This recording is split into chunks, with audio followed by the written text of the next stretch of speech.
Voilà, donc, alors je suis Doudou Niagne Diop, un passionné du tourisme sénégalais. Voilà. Et donc, depuis 40 ans, voilà, je navigue dans le secteur. Et donc, aujourd'hui, on fête les 20 ans d'un outil que j'avais créé en 2004 à la Somone, après des investissements.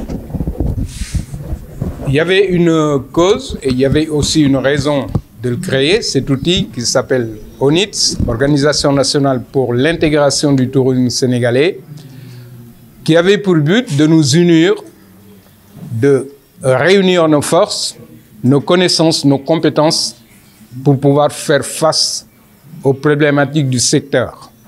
Et aussi pour pouvoir avoir les moyens d'aller dans les foyers émetteurs et présenter nos produits en termes de promotion.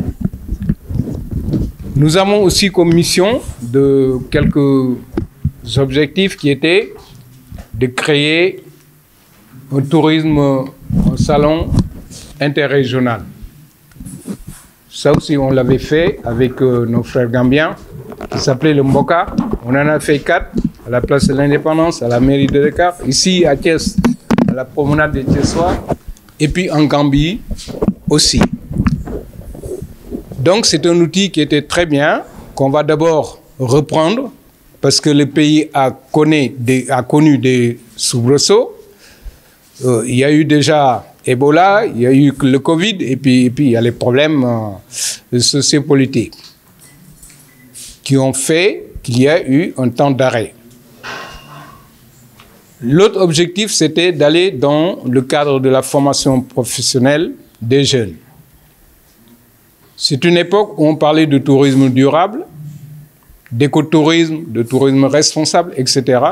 Et donc, avec l'Union européenne et puis aussi avec la Banque mondiale, 5 pays ont été choisis, dont le Sénégal, que je représentais à travers notre organisation ONITS pour sortir des manuels didactiques. Les manuels sont là, ils ont été livrés en 2012, ils sont dans les écoles, dans quelques écoles de tourisme. Ça a été agréé par M. Libassian de l'université Cheikh Anta Diop, et donc ça marche très bien. Bon, nous avons aussi produit un bel outil, mais qui n'a pas pu avoir l'ouverture ou la chance d'être promulgué par le ministère du Tourisme.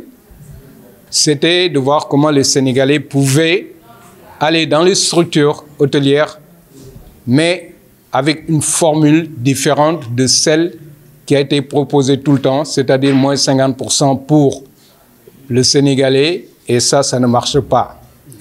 Parce que l'hôtel privé ne marche pas sur ces hypothèses. Mais sinon, nous avons travaillé sur quelque chose qui peut le faire marcher. Bon, ensuite, il y a, dans le cadre de la formation, ici, il y a à 500 mètres, il y a une école d'application, élite école hôtelière de Thiès, qui forme des jeunes en CAP et en BP. Bon, cette école est suite à ce projet d'études d'opportunité du tourisme durable.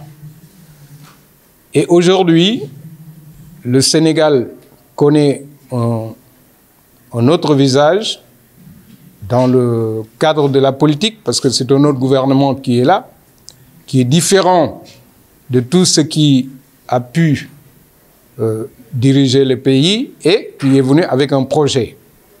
Ce projet parle d'un sujet qui nous intéresse parce que nous sommes ancrés dans ce sujet-là depuis ces 20 ans. Donc faire du tourisme durable, de l'écotourisme et du tourisme responsable. De l'écotourisme qui entretient les espaces naturels, qui sauvegarde les ressources naturelles et qui fait un tourisme beaucoup plus humain en réduisant la pauvreté, surtout dans le milieu rural. Et donc, ONITS y adhère.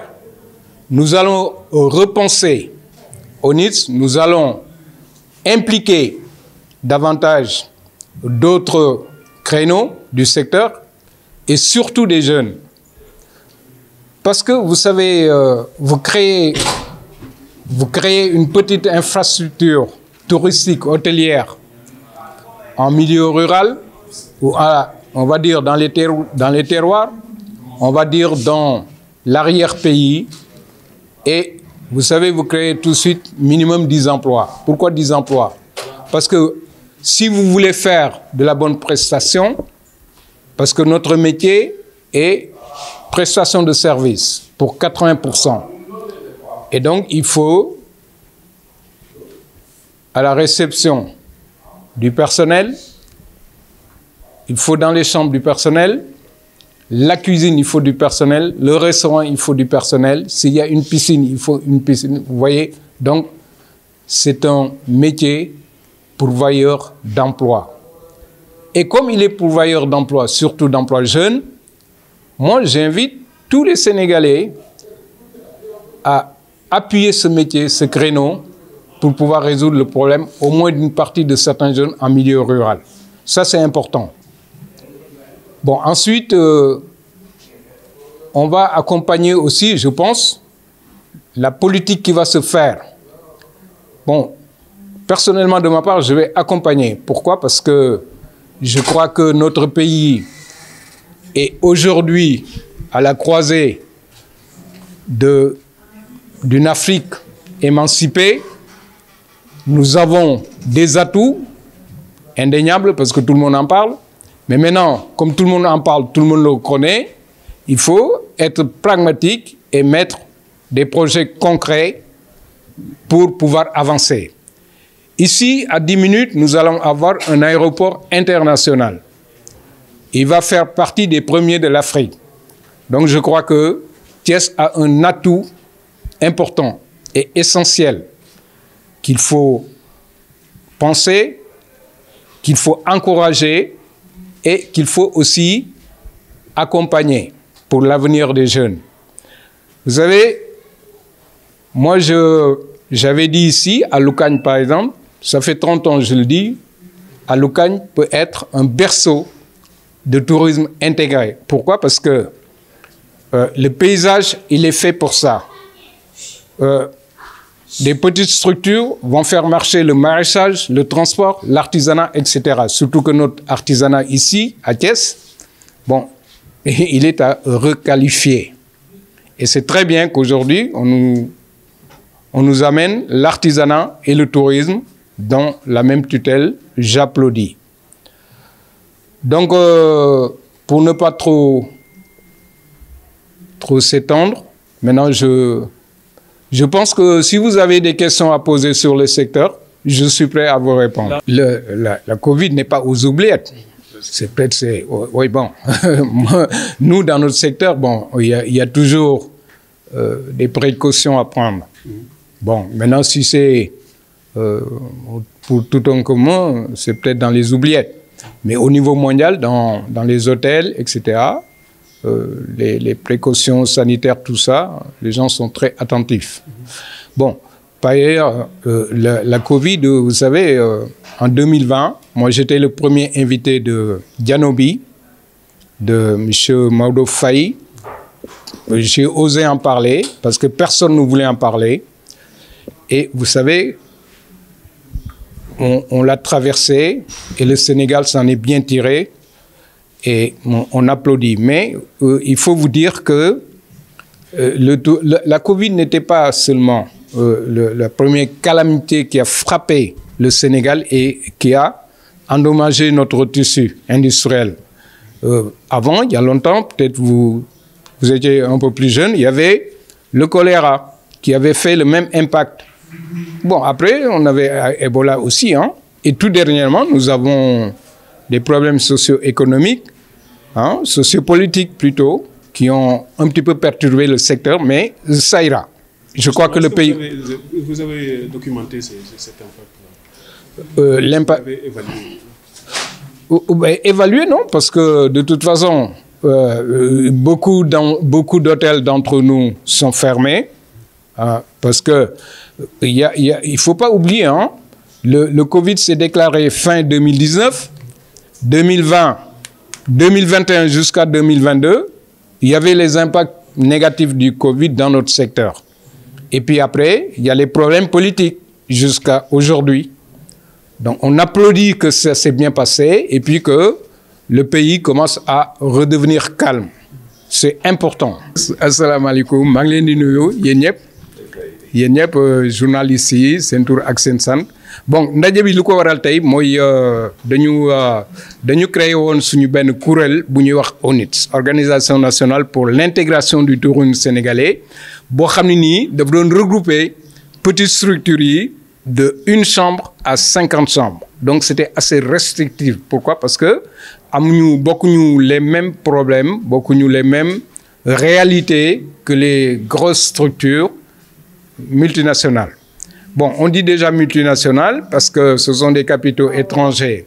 Oui, dañuy wax déjà multinationales parce que ay capitaux étrangers la yu ñëw investir suñu réew. Donc ñun suñu problème yi ñu amoon mooy problème surtout ay moyens, problème visibilité, etc. Et donc ñu ni dañuy regrouper wu pour jox suñu bopp ay moyens. Donc suñu waxee moyens nag dafa am moyens de compétences, moyens psychologiques, moyens financiers et des moyens physiques. Physique, pourquoi? Parce que il faut que quand même ñu mën a booloo mën a yore suñu ay brochures suñu ay documents même soo dee dem ci salon émetteurs yi bitim réew. Donc yooyu yëpp dafa laajoon suñu union doole pour mën ko réussir. Bon buñ ko tegee nag aussi dañu amoon ay mission dañu joxoon ñun suñu bopp ay mission yi ñu joxoon suñu bopp mooy nan la ñuy def ba mën développer tourisme interrégional. Bon loolu aussi jotoon nañ ci réussir ak suñu frères gambiens yi ba organiser nañ fi 4 salons yoo xam ne nii c'est Mboka lu tuddoon entre la Gambie et le Sénégal. Fii lañ ko defee place de l'Indépendance defee ko Thiès defee ko mairie de Dakar defee ko en Gambie aussi 3 fois. Bu ñu fa jógee aussi ci loolu ñu ni woon dañuy jàppale aussi xale yi les jeunes au moins pour ñu am relève suba. Bon gis ngeen salle bi ñu fi nekk ay jeunes la ñu bari nañu ay jeunes ñoom ñëpp nag am nañu seen CAP ak seen BP ñi toog noonu ngeen gis. Bon yooyu aussi dafa nekk loo xam ne nii impact bu am doole la pour tourisme Sénégal demain parce que suñu amee ay compétences même lu mu néew tey il faut que compétences yu mu am relève demain. Bon fii am nañu benn école boo xam ni loolu mooy njariñam génne nañu aussi sànq woon naa leen ko ay manuels didactiques yoo xam ne nii université Cheikh Anta Diop monsieur Libas Niang moo ko agréé loo xam ni bon étude d'opportunité bu ñu defoon la ak l'Union européenne ak la Banque mondiale. Bon ONIT moo nekkoon porteur de projet bi et puis livré nañu manuel yi fii Dakar soo demee ci école yi ay Dakar Thiès di nga leen fa fekk. Voilà donc am na aussi yeneen solution yu ñuy def yoo xam ne ni dina ñëw bon dene woon nañ fi aussi benn projet boo xam ni parce que man dama toog ma ni mais la tutelle notre ministère du tourisme mu ni Sénégalais bi su demee ci hôtel bi defal ko réduction 50% pour que Sénégalais yi mën a dugg ci hôtel man bi ñu waxee laa ni loolu mënul nekk ku wax ni aussi day mën nekk c'est-à-dire day wax lu ko neex parce que hôtel bi c'est dafa war a am rentabilité parce que loolu suñ ko defee li muy indi sax moo gën a grave que li muy nar a faj parce que hôtel bi na fayit ñëpp tëj mu créer ay chômage donc ñun liggéeyoon nañu ci benn benn projet bu mën a def loolu mi ngi dans nos tiroirs bis bu ñu ko laajee nañ ko génnee te dina dox donc voilà man def naa ni loolu aussi la doomu réew mi mën a jariñ loo xam ni suñu participer suñu contribuer ci développement secteur bi dinañ ci indi li ñu man te nag lu ñuy fêter mooy 20 ans yooyu nga xam ni li ñu wax li ñu réaliser dinañ fi def ci kanam léegi ay débat sur la durabilité des jeunes surtout l'employabilité des jeunes et puis la durabilité du tourisme sénégalais. Bon léegi aussi xam nga am nañu gouvernement bu bees boo xam ne nii projet la teg ci table bi bon projet boobu man participer naa ci ñeneen participer nañu am na ñoo xam ne sax bokkuñu Pastef te participer nañ ci man personnellement participer naa ci à travers le Moncap Tourisme et donc forcément projet boobu man je l'épouse forcément. tourisme ak artisanat lu ànd la. mais lu ànd la mais man def naa ni du première parce que mosoon nañ ko boole aussi au Sénégal dans le passé dans le passé il y a déjà eu ministre tourisme et artisanat et culture mosoon na am bon après man def naa ne am na période boo xam ne nii dañu am ay décideurs ou bien ay dirigeants étatiques yoo xam ne nii peut-être luñ fa fekkoon mu doon mu saxoon loo xam ne nii amoon na ay impact positif ci économie bi ci population locale bi dañu ñëw aussi jéem a def leneen te xam nga tourisme moom doo def loolu tourisme moom doo ñëw rek nga ni damay changer lii et cetera parce que c'est une longue histoire dafa nekk secteur boo xam ni c'est transversal dafa nekk secteur boo xam ni nii dafa reposer sur des bases de la société d'ailleurs man dama koy wax sax ci tubaab tout le temps dama naan le tourisme est l'affaire de tout le monde quel que soit l'endroit où il est placé il est centré sur l'homme su ngeen ko mënee traduire nag ngeen traduire ma ko mais c'est ça la réalité. kon tey problème mu xëyu xale yi ñuy wax tourisme mën na régler lu bari ci fànn boobu. mais bien sûr parce que lu mu wax léegi sànq soo créer benn hôtel rek da ngay créer tout de suite des emplois mais asamaan nag soo ko créer par exemple comme zone yu mel ni Ndiane côté yooyu mu nekk bon da ngay créer des emplois quand même parce que gardien serveur cuisinier et tout ça va vite sans compter maintenant. L'activation de l'économie locale da ngay activer économie locale bi parce que defe naa ni ci jaaykatu bi nekk à côté de l'hôtel foofu ngay jëndee pour mën a doxal kii bi cuisine bi ak restaurant bi voilà et aussi bu ñu fàtte ni même su gan gi ñëwee dina dem ci village yi dina dem fii dem fële jënd lu mu yóbbaale. Donc forcément moom la ñuy wax la valeur ajoutée indirecte dañ koy créer voilà donc man defe naa ni lu am doole la ci dëkk ci économie dëkk mais Thiès et Tivaouane bon li ñuy def mooy li may def man li may def maa ngi koy def tuuti na mais maa ngi koy def en tout cas man je pense que su ñu amee 10 yu def li may def rek mu affaire bi leer. oui mais d'accord mais non xam nga aussi bon léegi Thiès mi ngi commencé dox. donc nañ ko gën a doxal. nañ ko gën a doxal xam nga aussi comme li ñuy wax rek l'argent appelle l'argent n'est-ce pas bon c'est comme ça mais le tourisme aussi bon su fekkente ni comme manifestation bi ñu def ce matin insensitive bon nañ ko def ci calendrier bi ci agenda tourisme la course des cafetiers xam nga dëkk yu bari dañ koy def en Europe partout dañuy def la course des cafetiers impliquer les jeunes les élèves def nañ ko ce matin peut-être da ngeen ko gis dans les médias et ça marchait c'est endurant c'est bien bon maintenant est-ce que Thiès mais Thiès je crois que mooy li ma wax aussi sànq dañu amoon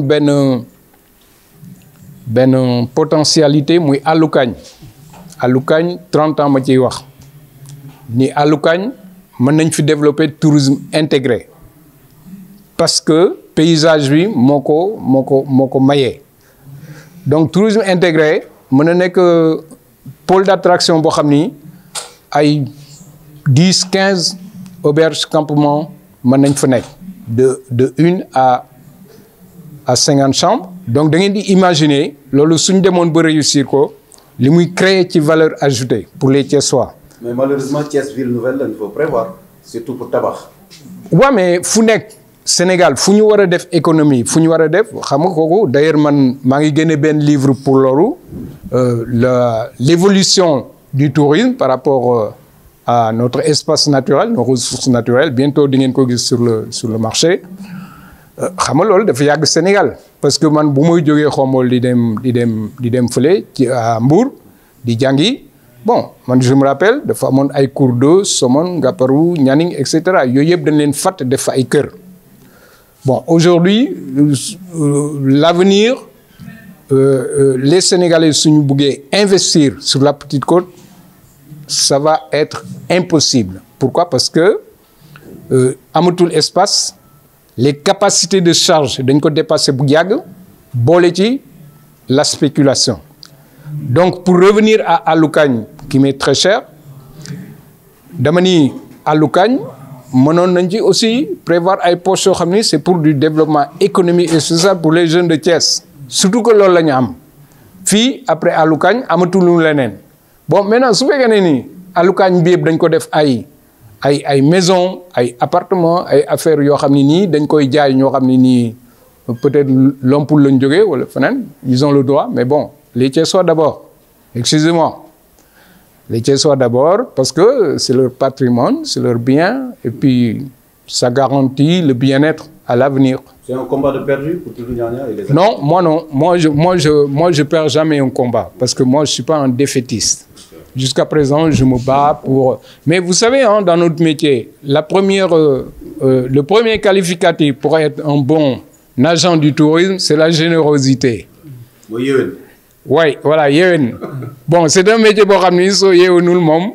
C'est même pas la peine de faire parce que ni mu démé la. Xam nga yow da ngay tok fo xamni yaangi tok ni jóge fële moom day fo yore xaalisam yow nga koy servir tu es à sa disposition donc il faut nga yéewoon d'abord sinon doo dem bon voilà donc voilà merci